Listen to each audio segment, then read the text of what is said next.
So guys welcome back to micro classes. Haryana की कुछ universities हैं हमारी, उनकी रेगुलर क्लासेस चल रही है बीएड की अभी। आज का हमारा सब्जेक्ट है कंटेम्प्रेरी इंडिया एंड एजुकेशन। इस सब्जेक्ट की ये फोर्थ क्लास है। आज का हमारा टॉपिक रहेगा शिक्षा का अधिकार अधिनियम 2009। आरटी एक्ट के बारे में आपने सुना होगा। तो आरटी एक्ट क्या होता है? मोस्ट इंपोर्टेंट क्वेश्चन है, बार बार आपके पेपर में आ रहा है, हर यूनिवर्सिटी में आता है। देखो ये सब में, हरियाणा से बाहर भी जो यूनिवर्सिटीज है सब में आता है। तो इस तरह के क्वेश्चन आते हैं। देखो यहाँ से शिक्षा का अधिकार अधिनियम 2009 आरटीए एक्ट, इसके प्रावधानों को लिखिए, इसके बारे में लिखिए। लॉन्ग में भी आ जाता है, शॉर्ट में भी आ जाता है। इस तरह से आपके पेपर में क्वेश्चन पूछा जाता है। समझ में आई बात? जो बच्चे मुझे मैसेज करते रहते हैं, कमेंट करते रहते हैं, सर नोट्स का बता दीजिए, तो ये नंबर दिया हुआ है, इस नंबर पर आप कॉन्टैक्ट कीजिए 9528219270। ये भी मैंने आपके लिए बता दिया, ये नंबर है। बाद में आप बार बार पूछते रहते हैं मेरे से। चलिए, शिक्षा का अधिकार अधिनियम आरटी एक्ट।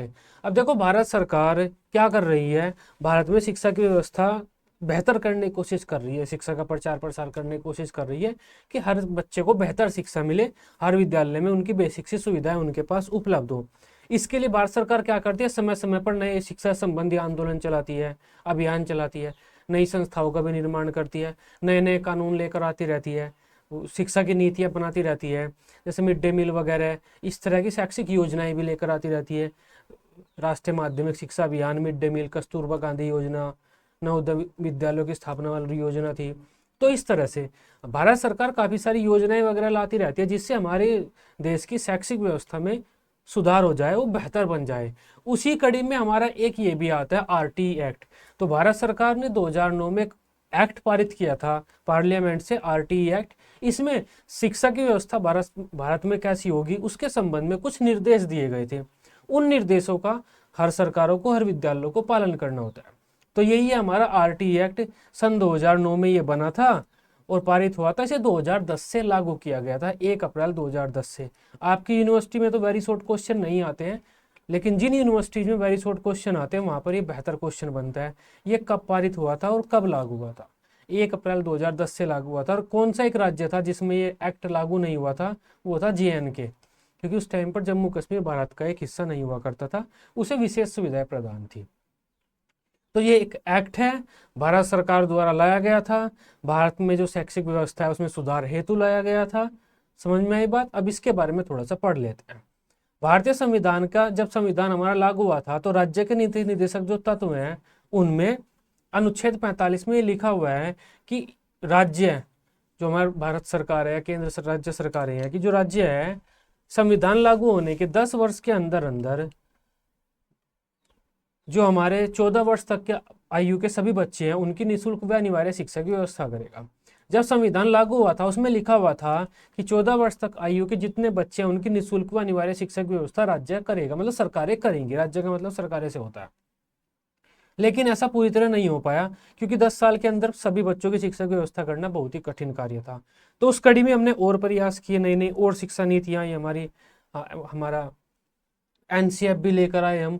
नई शिक्षा नीति 1986 में आई थी, उसके बाद 92 में आई थी। तो शिक्षा नीतियाँ भी आई और हमारा NCF वगैरह भी आया, और काफ़ी सारी योजनाएं भी चली। ब्लैक बोर्ड योजना चली थी हमारी, ऑपरेशन ब्लैक बोर्ड योजना, तो काफ़ी सारी योजनाएं चली थी। इसी कड़ी में 2002 में हमने संविधान में एक संशोधन कर दिया। जो मेन संशोधन था हमारा शिक्षा से संबंधित संविधान में, वो कौन सा था? सन 2002 में 86वां संविधान किया अपने संविधान में, हमने 86वां संशोधन किया सन 2002 में। इस संशोधन के तहत हमने संविधान में एक और अनुच्छेद जोड़ा, अनुच्छेद आर्टिकल ए। ये बात हम पहले भी कई बार कर चुके हैं। 2002 में 86वां संविधान में हमने संशोधन किया और संविधान में एक अनुच्छेद जोड़ा, आर्टिकल नंबर 21A। इस अनुच्छेद के तहत हमने शिक्षा को एक मौलिक अधिकार बना दिया अपना। अब आर्टिकल नंबर 21A में क्या लिखा हुआ है कि भारत के प्रत्येक 6 से 14 साल के बच्चों को निःशुल्क व अनिवार्य प्राथमिक शिक्षा प्राप्त करने का मौलिक अधिकार है। मतलब भारत के हर बच्चे को निःशुल्क व अनिवार्य शिक्षा प्राप्त होनी चाहिए, 6 से 14 साल के बच्चों को। ये है इस जो ये अनुच्छेद है, अनुच्छेद 21A, इसके उद्देश्यों को पूरा करने के लिए भारत सरकार ने भारत में शिक्षा का अधिकार अधिनियम 2009 लाया। यह अधिनियम 2009 में बना था और पारित हुआ था, लेकिन 1 अप्रैल 2010 से पूरे देश में लागू कर दिया गया था, JNK को छोड़कर। आई बात समझ में? क्योंकि शिक्षा हमने मौलिक अधिकार बना दिया था अपना। अब शिक्षा सब बच्चे का मौलिक अधिकार है, मिलना सबको जरूरी है, क्योंकि मौलिक अधिकार हम किसी के किसी से छीन नहीं सकते। तो मौलिक अधिकार के रूप में जब शिक्षा, तो हर बच्चे को अब देनी पड़ेगी हमें। तो हर बच्चे को जब शिक्षा देनी है, तो उसके लिए हमने प्रयास कर दिए, प्रयास तेज कर दिए, भारत सरकार ने अपने प्रयास तेज कर दिए। और उसी कड़ी में, उन्हीं प्रयासों में एक एक्ट पारित किया भारत सरकार ने पार्लियामेंट में, जिसे हम RTE एक्ट कहते हैं, राइट टू एजुकेशन एक्ट। इसमें भारत में शिक्षक व्यवस्था कैसे होगी उस संबंधी, शैक्षिक व्यवस्था संबंधी कुछ निर्देश दिए गए थे। ये निर्देश आपसे पेपर वाला पूछेगा। काफी सारी बातें इसमें लिखी हुई थी, इंपॉर्टेंट 15 पॉइंट की हम बात यहाँ पर करेंगे। सबसे पहला तो ये है कि सामान्य 6 से 14 साल के बच्चों को निःशुल्क व अनिवार्य शिक्षा प्रदान की जाएगी। राज्य सरकारें, केंद्र सरकारें अपना पूरा प्रयास करेंगी। जो ठीक ठाक बच्चे हैं, सामान्य हैं, वे 6 से 14 साल के बच्चों को निःशुल्क व अनिवार्य शिक्षा प्रदान की जाएगी। लेकिन जो विकलांग बच्चे हैं, उन्हें 6 से 18 साल के बच्चों तक को निःशुल्क व अनिवार्य शिक्षा प्रदान करेंगे। 6 से 14 में तो हमारा 8th क्लास आता है। 8th क्लास तक की बच्चा, 8th क्लास तक की शिक्षा हम सभी बच्चों को निःशुल्क देंगे। लेकिन 6 से 18 तक हमारा 12th आ जाता है। जो विकलांग बच्चे हैं, उन्हें हम 12th तक की निःशुल्क शिक्षा देंगे। आप जानते हैं 8th क्लास तक हमारे प्राइमरी स्कूल चलते हैं फ्री। कोई भी प्राइमरी स्कूल में जाकर पढ़ सकता है। पढ़ाएंगे थोड़ी, बच्चे पढ़ेंगे ना, तो कोई भी प्राइमरी स्कूल में जाकर पढ़ सकता है आराम से। एक बात इसमें कितनी अच्छी है लिखी हुई है, देखो, प्रत्येक बच्चे के आवास के 1 किलोमीटर के अंदर अंदर तो प्राथमिक विद्यालय होगा, और 3 किलोमीटर के अंदर अंदर उच्च प्राथमिक विद्यालय होगा। मतलब चाहे किसी बच्चे का घर कहीं भी हो, एक गांव में चाहे 5 ही घर क्यों न हो, वहां पर 7 ही बच्चे क्यों न हो टोटल, लेकिन उन बच्चों के घर के 1 किलोमीटर के अंदर अंदर 5th क्लास तक का एक स्कूल होगा, प्राइमरी स्कूल होगा। प्राइमरी से मतलब 5th, और उच्च प्राथमिक से मतलब 8th क्लास तक का। आपने देखा होगा एक छोटा सा गांव है, उसमें भी प्राइमरी स्कूल होता है, चाहे उसमें 1 या 2 मैडम हो, 1 मास्टर हो, चाहे खाली बच्चे, चाहे उसमें 10 पढ़े। क्यों है वो? क्योंकि RTE एक्ट में हमने लिख दिया था, हर बच्चे के घर के 1 किलोमीटर के अंदर अंदर प्राइमरी स्कूल होगा, और 3 किलोमीटर के अंदर अंदर अपर हायर प्राइमरी स्कूल होगा, अपर प्राइमरी स्कूल होगा। नेक्स्ट है हमारा, जहां तक संभव हो विशिष्ट बच्चों को भी सामान्य बच्चों में भेजने के प्रयास किए जाने चाहिए। मतलब ये समावेशी शिक्षा की वकालत करता है। विशिष्ट बच्चे, दो तरह के होते हैं। एक तो हमारे सामान्य बच्चे होते हैं, एक विकलांग वगैरह होते हैं, मंदबुद्धि होते हैं, ऐसे बच्चे होते हैं। तो जो विकलांग मंदबुद्धि होते हैं, उन्हें हम विशिष्ट बच्चे कहते हैं। तो जहां तक संभव हो उन विशिष्ट बच्चों को भी सामान्य बच्चों के साथ भेजो स्कूलों में। इससे क्या होगा, वे बच्चे आपस में घुल मिल सकेंगे, उनका विकास बेहतर होगा। अगर मजबूरी ही पड़ गई हमें, कोई बच्चा ऐसा है, विशिष्ट बालक, विकलांग या मंदबुद्धि कोई ऐसा है जो सामान्य स्कूल में जा ही नहीं सकता, तभी हमें उसे विशेष विद्यालयों में भेजना चाहिए, विशेष शिक्षा प्रदान करनी चाहिए। लेकिन कोशिश करनी चाहिए कि सामान्य स्कूलों में भेजो। अब देखो, ये बात आप भी अपनी नज़र घुमा कर देखो, आपके स्कूल में अनपढ़ तो यार पढ़ेंगे स्कूल में, पढ़े लिखे थोड़ी पढ़ेंगे। आप अपनी नज़र घुमा कर देखो, अपने बारे में सोचो। जब आप पढ़ते थे स्कूल में, तो अगर किसी के फिजिकली कोई हैंडीकैप है, किसी को कम दिखता है, या कोई मंदबुद्धि है, वो आपके साथ ही पढ़ता था, उसे अलग से दूसरे स्कूल में नहीं भेजा जाता था। क्यों नहीं भेजा जाता था? क्योंकि RTE एक्ट लागू हुआ है।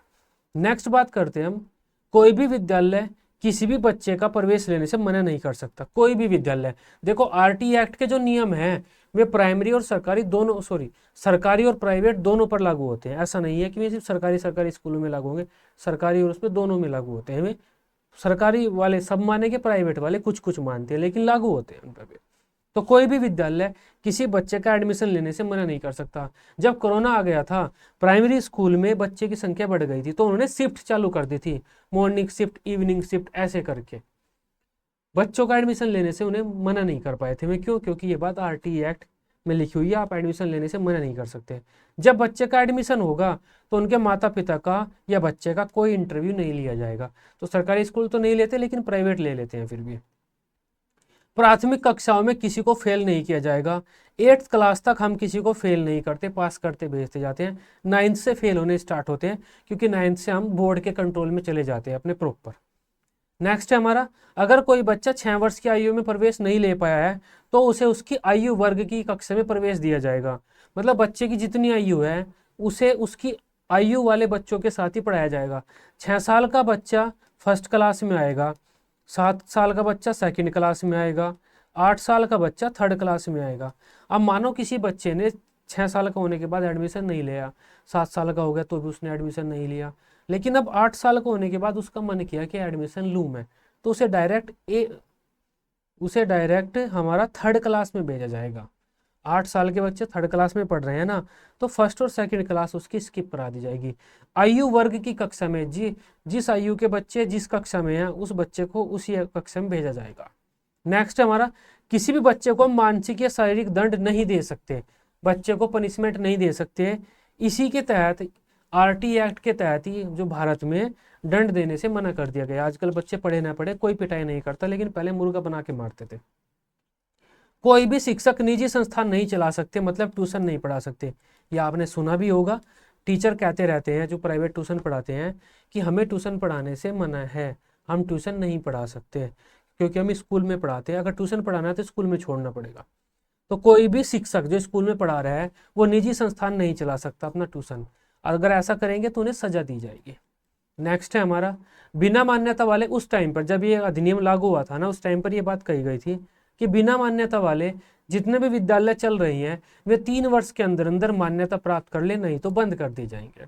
इसके अलावा बिना प्रशिक्षण प्राप्त कोई भी शिक्षक अगर पढ़ा रहा है तो 5 वर्ष के अंदर अंदर, अधिनियम को लागू होने के 5 वर्ष के अंदर अंदर प्रशिक्षण प्राप्त कर ले, नहीं तो पढ़ाने से आपको मना कर दिया जाएगा, मतलब पढ़ाने का अधिकार आपसे छीन लिया जाएगा।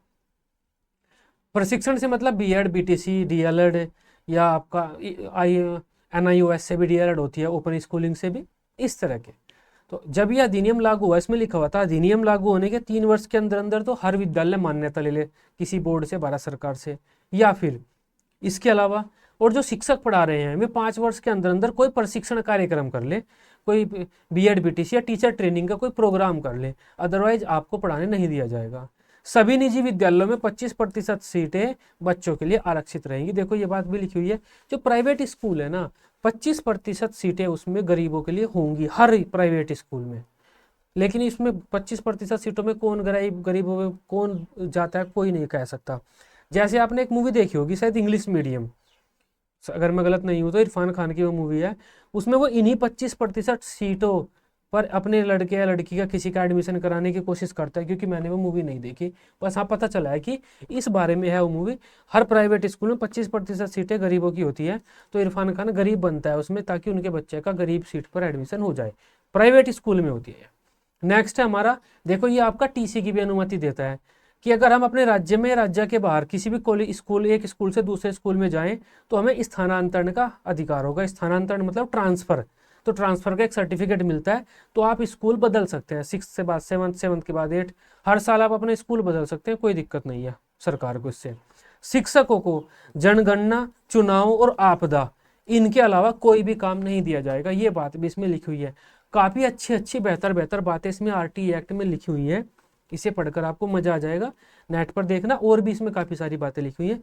खास जो मेन बातें थी वो मैंने आपको यहाँ पर वर्णन कर दिया है। अच्छी बातें हैं, सारी आपने सुनी भी होगी।